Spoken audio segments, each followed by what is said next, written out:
second to like the first thingy coding, we were just talking about sound. I added this. Yeah, give me a second. Also, if y'all do have access to Studio, you could just go into here and look at this.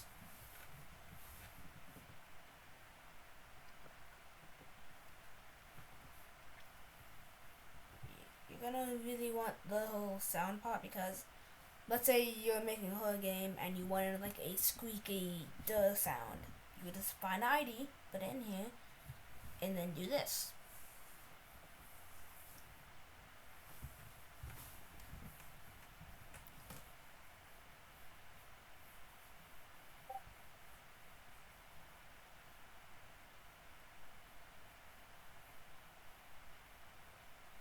Okay. So, as we were saying, playing sounds are a little bit different than how properties work. They're similar in a way, but the way that we actually get it to play or stop is very different. So, you already started typing the sound here, so come back to here.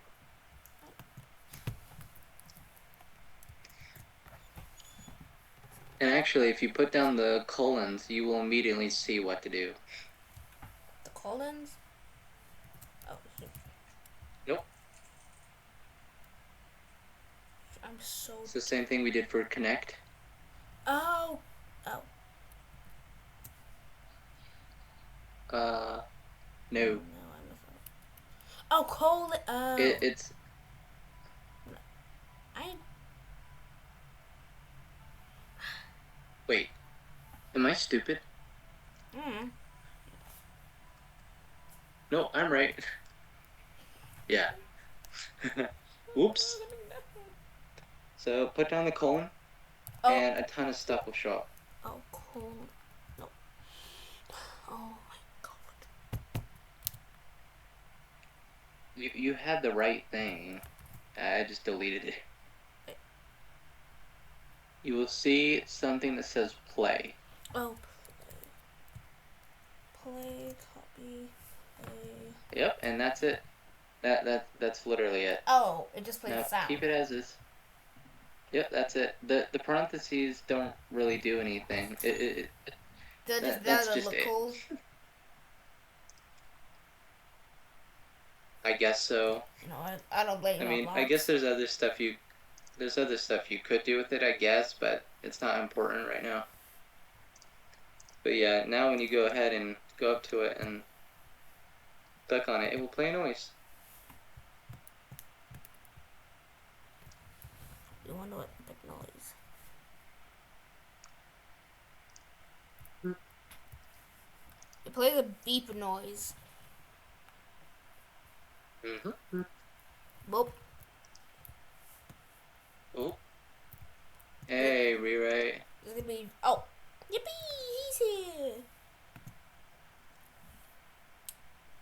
This is gonna take a while for me to put all together because, like, I have to record, like, how many times? Like, 5 different times, including this one, because my stream keeps on just exploding. Alright. So, let's say you wanted to stop the sound. How would you do that? I wanted to stop it? Yep, instead of playing it, if you wanted to stop it, what would you do? So I want to stop the sound from playing.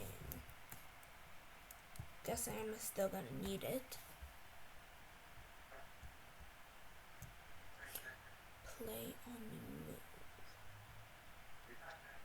So it's very similar to the way that we did play, but it's a little bit different. Oh, wait.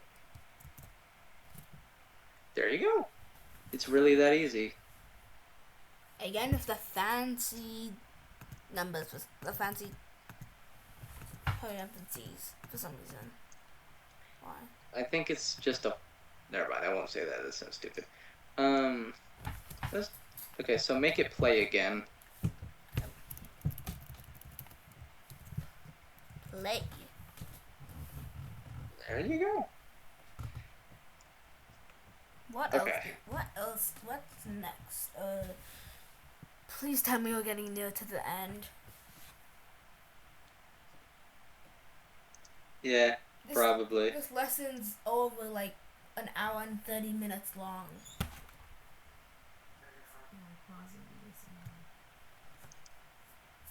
Also rewrite, don't worry, I'll fix the chromatic in a bit. Alright, let's see.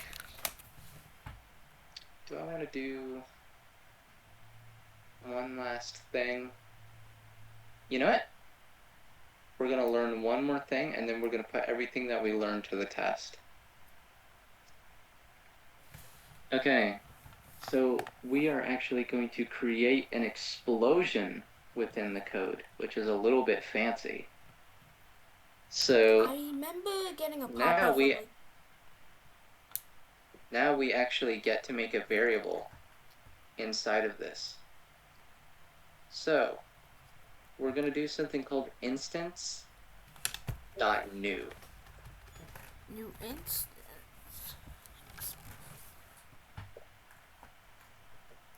Yep. So when you do that, you have to set it to a variable. And we actually, when doing that, you get to put the variable in code. So let's say we wanted to create a new explosion and set it to a variable. How would you do that? So I want to create a new explosion and then set it to a variable. Mm-hmm. Well, we're setting a variable to the explosion. So you would need to create a variable and then set the variable to the explosion. So set it to. Again. Well, not set it to, but it needs to equal to it. Oh, equal. So local.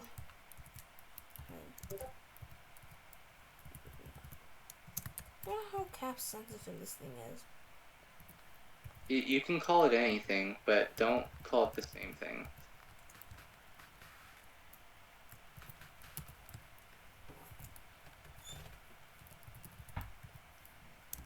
Equal.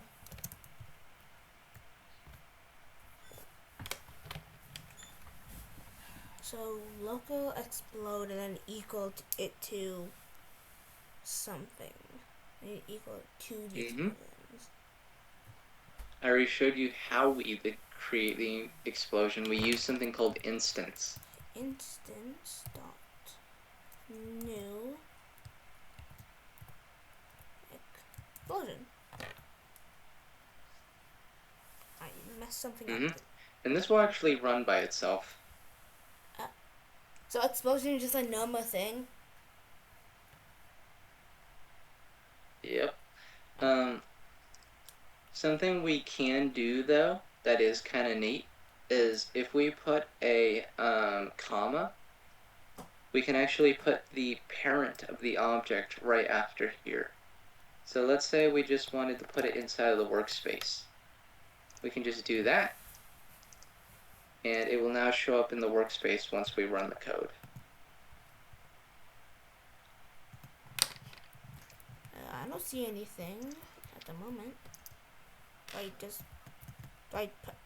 don't see an explosion. So do I just press A and then? Oh! It just that makes sense. So when you press it, it just causes an explosion. You may notice a problem with it though. Do you know what the issue is when the explosion shows up?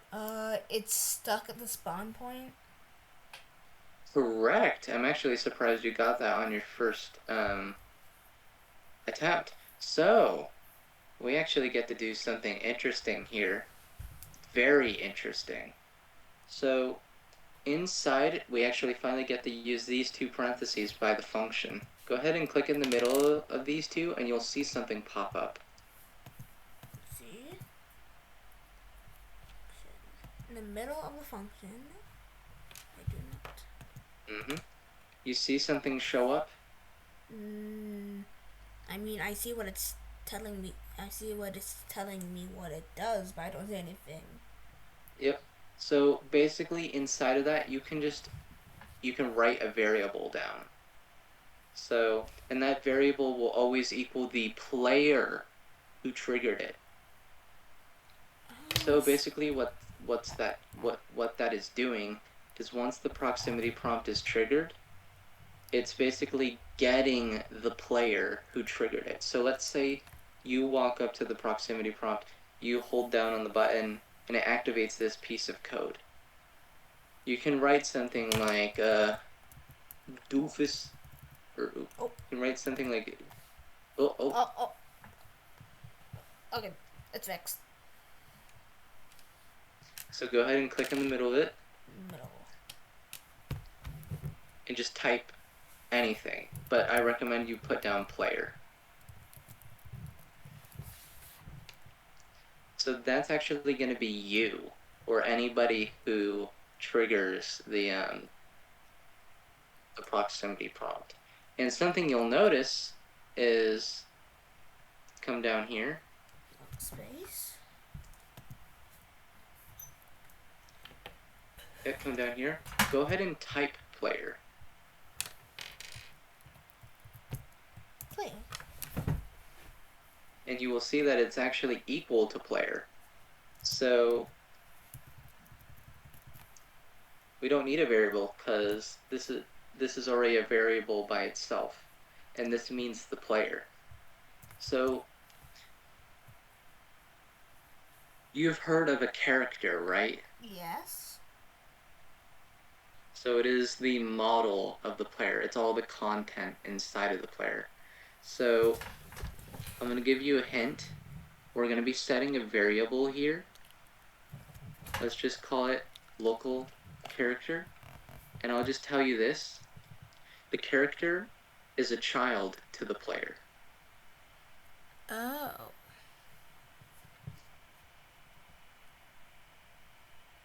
So we're wanting to set character to the character of player. Okay. So we need to make them connect. So.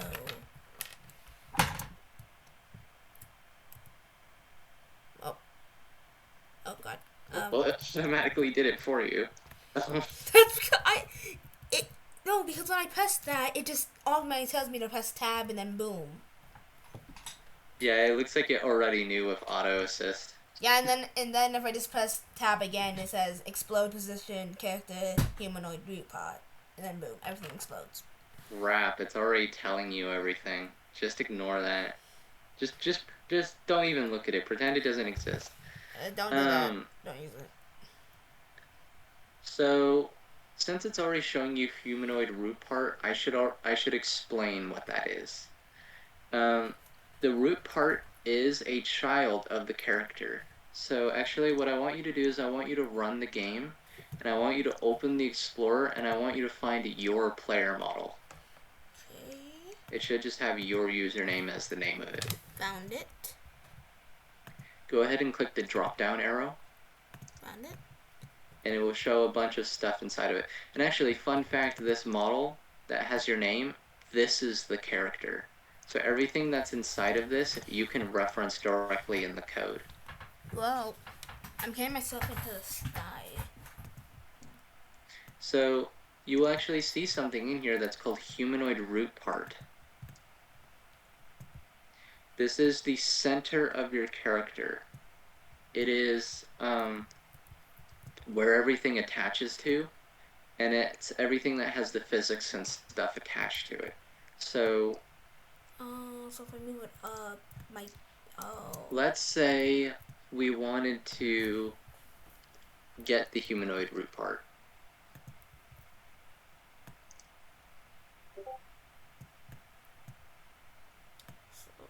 How would we do that? So if we want, going back in the code. So if we wanted to get it, so I'm guessing we wanted to get it.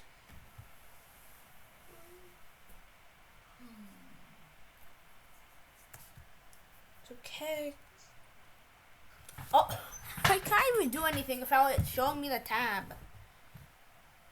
So we wanted to get the humanoid root part. Yeah, auto assist is being annoying. So we do. So I'm guessing we do character. Mm-hmm. Um, I yes, we would do it that way. That is one way to do it. So go ahead and do that. Remember, it's cap sensitive. Oh yeah. Remember, it's humanoid root part. Oh what? Nope. In the world.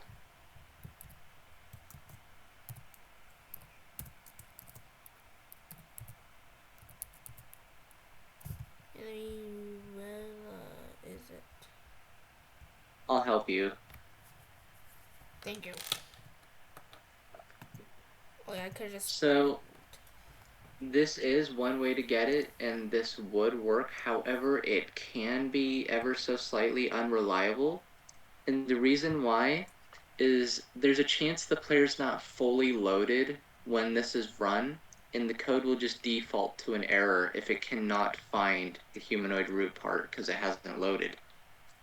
Something you can do, which you can do with these, and actually it's the first thing that shows up.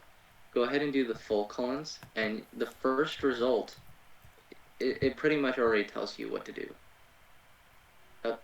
Colon. Colon. That's a comma. Oh, colon. Remember what we did for play? Oh, oh, that is a. Mm-hmm. And then clone. So what we're gonna do is we're gonna type something called wait for child. Wait for child.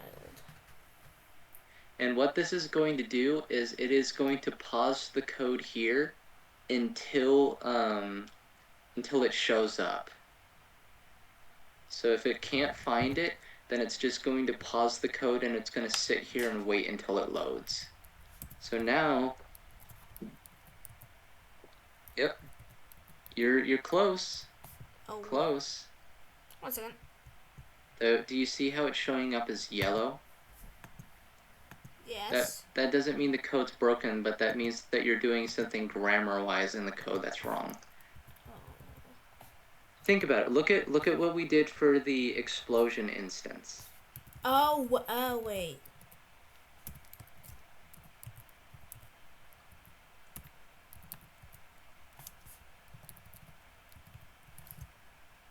No. Remember, you're missing some capitalization.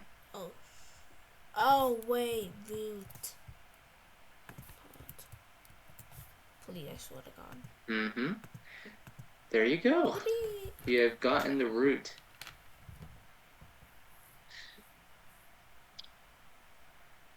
Anyway, watch this.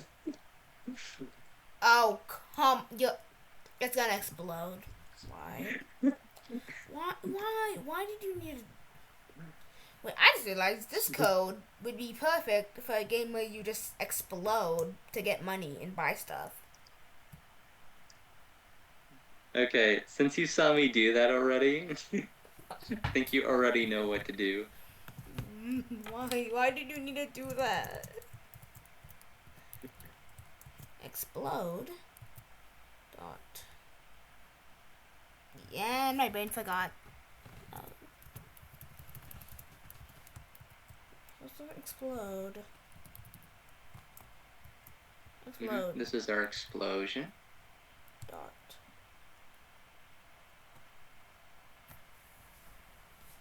We're trying to move the explosion.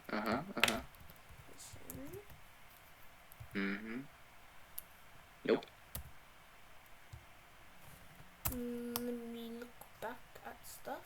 We're trying to set the position to something.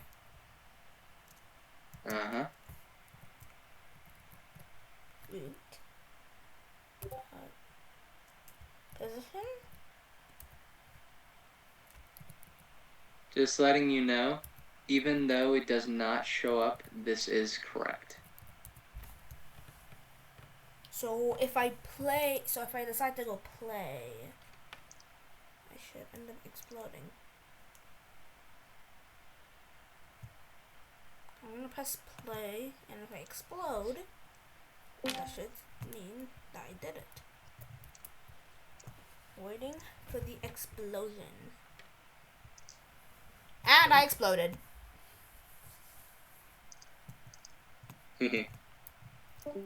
Lesson 1 was that you just learn how to explode. Done. There you go. That is lesson 1 done. We went over a lot of important stuff in this. And now I have to manage to put them all in one video. And you have to remember how to do all of this next time.